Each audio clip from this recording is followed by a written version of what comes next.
आता तुझे आता खर्चत नाही. आता मी केलं तुमचं काम.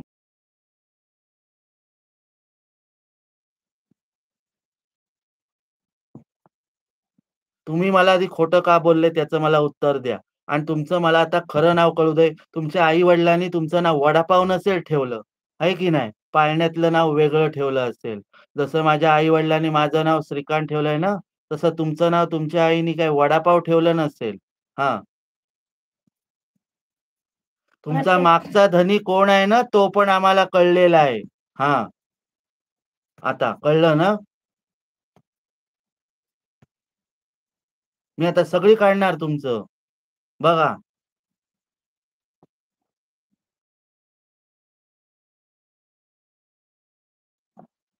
वडापाव दादा ना, माझ्या तुम्ही डोक्यातच बसलेले आहात.